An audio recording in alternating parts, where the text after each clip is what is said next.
The sky cracked open with a silent roar that no human ear could hear. On the horizon, shimmering silver shapes folded out of the atmosphere like origami brought to life. Thousands of vessels, sleek and immense, drifted down with unnatural grace. The news feeds exploded. First contact. The arrival of the Zenith fleet. The entire world held its breath. From his fortified command center deep beneath the Earth's surface, Commander Jack Hale watched the images with a grim expression. Unlike the masses who greeted the alien ships with awe and hope, he felt a cold prickle of unease. The Zenith weren't saviors. Not really. They say they're here to protect us, his second-in-command, Lieutenant Rivera, said, eyes wide on the holographic screen. From some cosmic threat approaching. Some kind of universal predator. They call it the Devourer. Hale's jaw tightened. A threat we never saw coming until they told us? Convenient. Convenient is the understatement of the century, Hale muttered. His entire career had been about anticipating dangers humanity could handle on its own. This sudden, unsolicited rescue felt like a prelude to chains, not freedom. When the Zenith fleet's massive flagship touched down in the deserts of Nevada, global leaders scrambled to meet them. The Zenith commander, a tall figure clad in iridescent armor that shimmered like liquid glass, stepped forward. His voice was calm, measured, and disturbingly confident. "We are here to save your species from extinction," he declared, eyes glowing faintly with an unnatural light. "Join us, and together we will face the Devourer. Refuse, and your world will be lost." The world was stunned into silence. Then celebration erupted in some quarters, while suspicion simmered beneath the surface in others. Hale wasn't convinced. In a secret military meeting, Hale laid out his doubts. They say, save us, but who benefits if we become dependent on them? Who benefits if our defenses are replaced with their technology? We don't know their real motives, and that's dangerous. A young intelligence officer, Marissa Chun, nodded. "I've intercepted some encrypted communications. The Zenith are coordinating with factions that historically seek to control human territories. Mercenaries, warlords. It doesn't add up." Hale stared at the ceiling, thoughts racing. We didn't ask for saving. We needed strength, vengeance for past betrayals, not alien overlords. That night, as the world celebrated the supposed alliance, Hale walked through a darkened city street, his boots echoing against cracked concrete. Shadows moved like ghosts around him, whispers of fear and hope tangled together in the air. In the distance, Zenith drones glided, silently, scanning. Hale's phone buzzed, Chen's message flashed. "We need to dig deeper. Something's off." He clenched his fist, eyes burning. This was no rescue. It was a takeover, and humanity's true fight was just beginning. The Zenith's promised salvation came wrapped in glossy speeches and dazzling technology. Cities once ravaged by conflict suddenly hummed with renewed energy, alien energy. Streets were repaired overnight.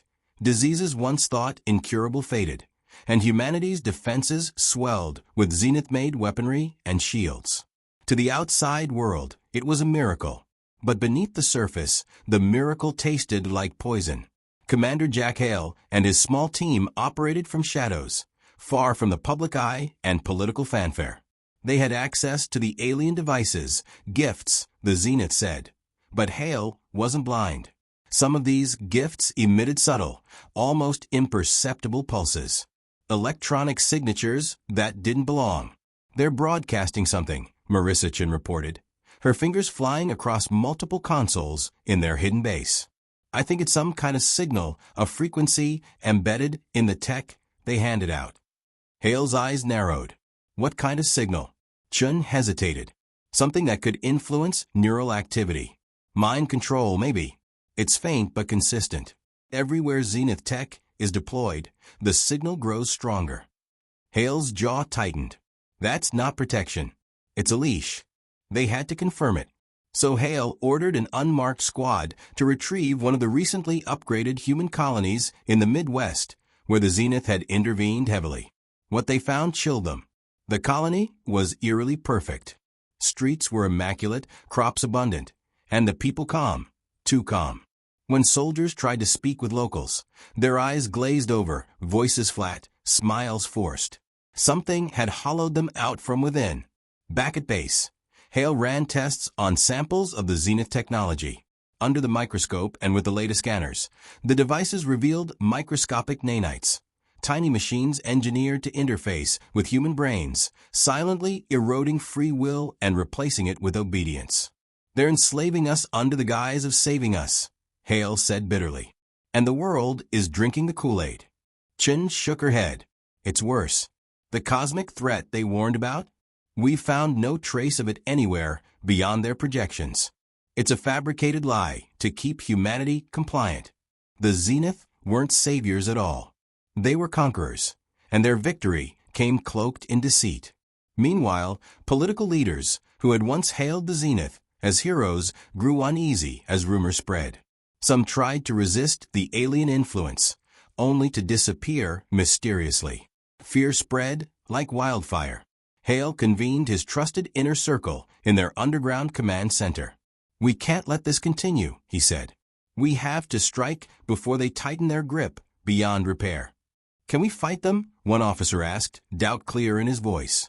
"We must," Hale replied. "Because if we don't, humanity will lose more than freedom. It will lose itself." At the same time, a disturbing development unfolded. A high-ranking Zenith official approached Earth's United Nations representatives with an ultimatum: complete cooperation or face obliteration. The world teetered on the edge. For many, surrender seemed inevitable. But in the darkest corners, whispers of resistance began to rise. Hale's team started recruiting fighters, scientists, and even sympathetic aliens disillusioned by their empire's tyranny. The fight for Earth's soul was no longer a question of if, but when. In a hidden chamber beneath the command center, Hale stared at a star map glowing softly in the dark. Among the distant points of light, one flickered strangely, an unknown system beyond the galaxy's edge. Chun watched him quietly. "What's that?" she asked. "Hope," Hale said, voice low. "A place humanity once called home. We don't know what's there yet. But if the Zenith Empire has a weakness, we'll find it." Outside, the Zenith ships continued to hover, shining like false gods in the sky. But inside Hale's heart, a flame burned bright, a promise of revenge, of freedom. Because humanity didn't need saving. They needed to fight. They needed to reclaim their future. The moon hung low over the shattered cityscape as the clandestine resistance made its move. Commander Jack Hale surveyed the group, hardened men and women, scientists turned soldiers, and even a few who once worked under the Zenith's iron fist, but had since turned. Each carried the weight of a single truth: humanity's salvation was a lie. "This is just the beginning," Hale said, voice low but fierce. "We strike at their supply lines tonight, cut their control network, and send a message. Earth won't be a colony. Not now. Not ever." The plan was desperate but necessary. Using stolen Zenith tech reverse-engineered by Marissa Chen's team, the Resistance had found a way to scramble the mind control signal temporarily. It was a fragile advantage, but it was all they had. The first attack was brutal and swift. Resistance fighters infiltrated a Zenith supply convoy near the ruined outskirts of Chicago, disabling drones and sabotaging energy cores. They moved like ghosts, but the Zenith responded quickly. Drones swarmed, and alien soldiers descended. Gunfire echoed through the empty streets. The Resistance fell back, but not before destroying key devices controlling local populations. For the first time since the Zenith arrival, a glimmer of hope sparked in the hearts of many. Yet, not all was secure. Within the Resistance's ranks, a whisper of betrayal began to spread. Someone was leaking information to the Zenith. Then came the unexpected: an alien defector. She was unlike the Zenith soldiers, her armor battered, her eyes wide with fear and determination. She called herself Saris. The moment Hale met her, he sensed she carried secrets that could unravel the Empire's hold on Earth. "I want to help," Saris said, voice trembling but resolute. "There's a war coming, a war you don't yet understand." Around the table in the Resistance's underground headquarters, skepticism reigned. But Saris produced what silenced doubts: classified data encrypted in alien codes, revealing the true enemy. The Devourer is a lie, she explained. Your people were never meant to be saved. Your planet holds resources the Empire needs, resources they will take by any means. You are pawns in a larger game. Hale studied her carefully. Why risk everything to tell us this? Because not all of us believe in conquest. Some of us remember the cost. That night, Hale and Chun worked through intercepted communications, with Saris guiding them. What emerged was a horrifying picture, an alien overlord, hidden deep within the Empire's hierarchy, whose greed had sealed humanity's fate as a colony. The cosmic threat was a fabricated narrative to justify occupation. The Resistance's fight had just grown bigger. It wasn't just about Earth. It was about striking at the heart of an interstellar empire. But the empire was vast, with spies everywhere. Trust was fragile. Hale knew their next moves would be met with deadly counterstrikes. Yet, amid danger and suspicion, the resistance grew. Former soldiers, hackers, civilians who refused to bow, each joined for their own reasons, but united in purpose. In the shadows of a moonlit city, a broadcast cracked through zenith frequencies, a message of defiance in every language. The Resistance had found a way to hijack the alien networks, and for the first time, humanity heard its own voice speaking back. We are not broken. We are not conquered. We fight for our future. We fight for revenge. Across Earth, those words sparked flames in hearts that had grown cold with fear. Commander Hale looked to the stars, determination burning brighter than ever. The war for humanity's freedom was only beginning, and this time they would not go quietly.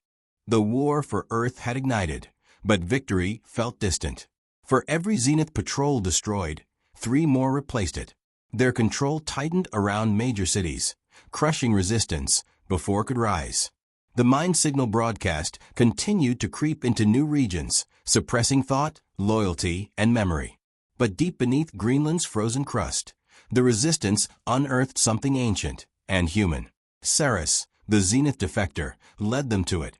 There's something buried here, she told Hale, as they stood before a glacier-cracked cavern lined with obsidian stone. Your people were not always alone in the stars. This is a memory the Empire erased.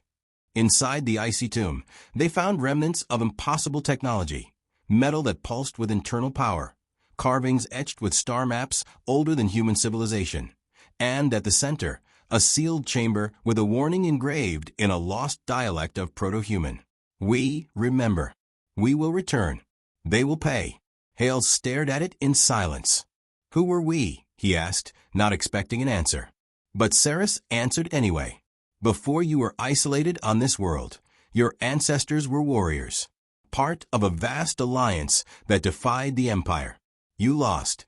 The Zenith broke your stargates, erased your history, and left Earth to rot, because they feared what you were capable of. Chun looked up from her scan. This isn't just a ruin. It's a vault. There's tech here, maybe weapons, far beyond what either of us understand. Over the next weeks, Hale's engineers worked around the clock. The ancient systems slowly reactivated. The vault came alive, revealing a dormant AI, the last surviving remnant of Earth's pre-fall civilization. It called itself Athra. I was created in the last days of the Resistance War, Athra said in a voice that echoed through stone and steel. You were betrayed by the Zenith not once, but twice. And now they return under a new lie. Athra revealed hidden truths. Humanity had once traveled the stars, thriving on worlds now under Zenith control. When Earth's rebellion failed, the Empire scorched records and rewrote its past. Earth wasn't meant to survive. It was meant to forget. They feared the fury of your kind, Athra said. Because when humans fight, they don't stop. They evolve. Now, with Athra's guidance, the Resistance gained access to long-lost schematics, gravitic disruptors, cloaking fields, neural dampeners, to sever Zenith's mind signal at the source. But time was short. The Empire had learned the vault and dispatched a purge fleet.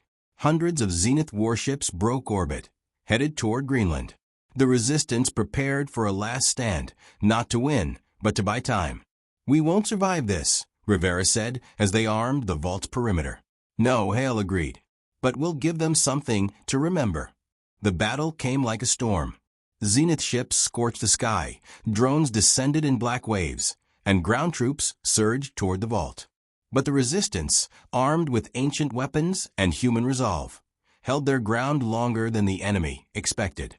Ceres fought alongside them, cutting down her own kind, her loyalty now fully with Earth.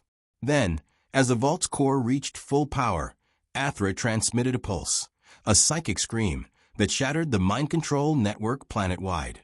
Millions of people across Earth woke up at once, free for the first time in months. Hale gave the order: "Evacuate who we can. Lock down the vault. If we fall, we bury them with us." They fought until the ice ran red, until the vault shook under bombardment. But they had succeeded. The Zenith Purge fleet was broken. Earth's people were waking up. And in the stars above, the first seeds of rebellion had taken root. Back in orbit, a Zenith admiral watched in stunned silence. They were supposed to be broken. No, Ceres had once warned them. They were sleeping. The Zenith had underestimated Earth.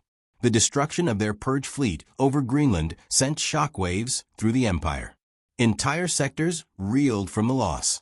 On Earth, billions had awoken from the haze of a control signal. Confused, enraged, and vengeful, they poured into the streets, not as slaves, but as soldiers.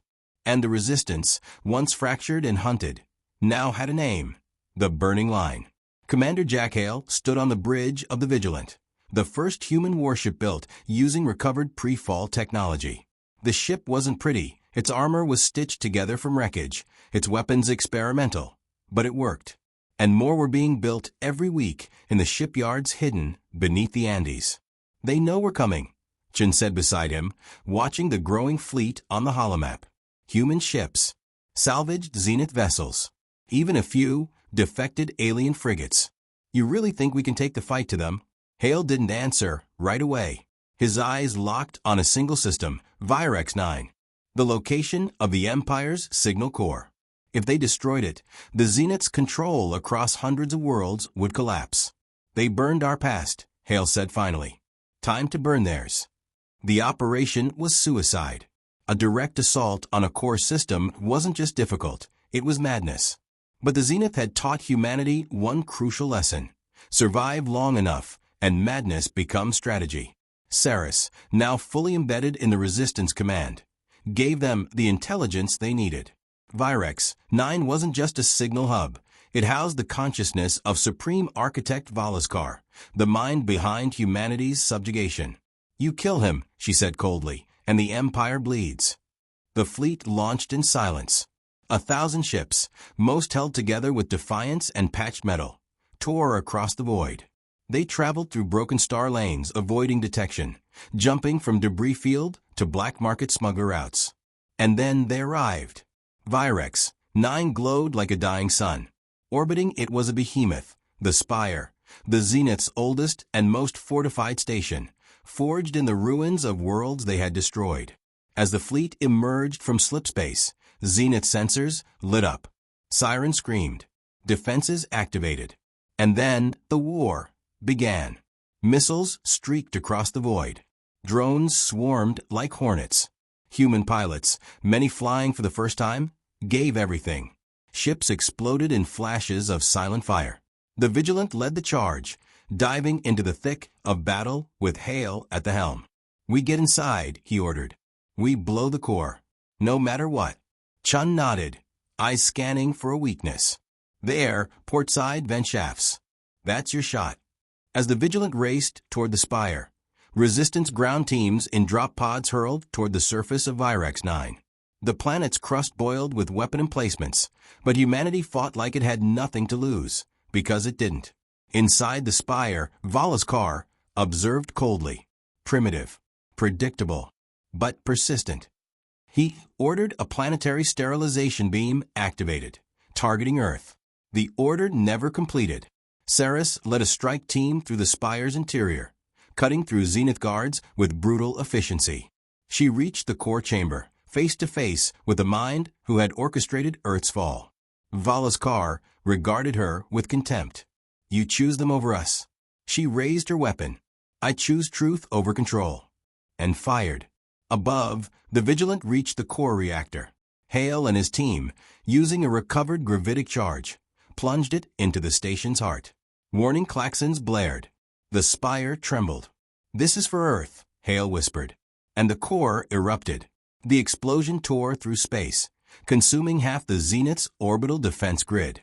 Vala's car's neural relay burned out in a blaze of psionic backlash that screamed across the stars.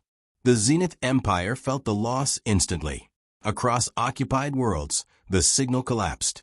Populations once enslaved began to rise. Other empires, long silent, watched and waited. Humanity had done the unthinkable. The spire was gone. The supreme architect was dead. And Earth had drawn blood. Back aboard the crippled Vigilant, as the fleet limped away, Hale stood in the shattered command bridge, covered in soot and blood, watching the fires burn in the void. They came to save us, he said. Chun, barely conscious beside him, gave a tired smile. We didn't need saving. No, Hale agreed. We needed this. The spire was gone. The heart of the Zenith Empire had stopped beating. But the war wasn't over. Commander Hale lay in a medbay aboard a crippled human carrier, drifting outside the Virex system. His ribs were shattered, burns laced his arms, and one lung barely held pressure. But he was alive. Humanity was still alive. Across the stars, something remarkable was happening. The fall of Virex. 9 sent a shockwave through the Empire's occupied worlds. The mind signal was gone. Entire planets woke up screaming, then armed themselves. Revolt spread like fire in dry brush. Former Zenith allies began defecting or turning on their masters. The burning line had become more than a resistance. It was now a revolution. But with Vala's car gone, a new figure emerged, Overseer Trelith, a cold tactician and brutal zealot who saw the Earth not as a prize, but as a warning. She mobilized the remaining fleets for retribution, gathering a force to erase humanity from the stars. Hale knew what was coming. They're throwing everything at us, Chen said, still limping from shrapnel wounds. Orbital bombardment, bioweapons, everything they've got left. They're not trying to control Earth anymore. They want it dead. There was only one play left. Athra, the ancient AI from the Greenland Vault, had uncovered a failsafe, a pre-fall contingency, hidden in Earth's mantle, buried beneath the Mariana Trench. A weapon not of destruction, but of denial, Project Black Star. If activated, it would generate a global dampening field, a complete shutdown of all non-human tech within the planet's vicinity. No Zenith ship, weapon, or signal could function in its radius. But it came at a cost. It would cripple Earth's own systems. Anything advanced, even resistance fleets in orbit, would crash. The planet would be plunged into chaos. It would take generations to rebuild. But Earth would live. You'll buy the galaxy time, Saris told Hale, standing beside him as he recovered. Time to resist. Time to remember. And what about us? Hale asked. She looked away. That's the price. With grim resolve, humanity moved to the Mariana site. Zenith forces followed, raining fire from orbit. Resistance units shielded the dig as best they could, but they were outgunned and outnumbered. In the final hours, Hale ordered all orbiting human ships to withdraw, to scatter across space, and carry the truth to other worlds. You've done enough, he told Chin as she prepared to stay. You've earned your future. Get off this rock. She refused. You're not dying without me. Hale gave a half-smile, stubborn to the end. In the depths of the ocean trench, Saris and Hale descended to the final control chamber. Ancient metal groaned under pressure. The controls still functioned, barely. As the Zenith supercarrier Wreath of Order entered Earth's atmosphere, preparing its final strike, Hale looked up toward the ocean ceiling and pressed the activation pad. Project Black Star came online. Above, the sky turned black, not from smoke, but from silence. Ships froze in midair. Engines died. Satellites went dark. Zenith fleets plummeted like falling gods, burning out in the atmosphere. Their final scream was not rage, but confusion, and then stillness. Humanity had turned Earth into a fortress of stone and fire. No empire could breach it now, not without bleeding for every inch. In the silence that followed, the remaining resistance members emerged from bunkers, caves, and ruined cities. They saw no ships, no drones, only ash, water, and the rising sun. Hale died in the Mariana control room, slumped against the ancient terminal, hands still pressed to the core. Chen stayed with him until the end, whispering old Earth songs as the systems cooled. Above the Pacific, Ceres broadcast one last message, bouncing off old analog satellites. This world did not fall. It endured. You may call them primitive. You may call them broken. But they are not yours to save. And never again will they kneel.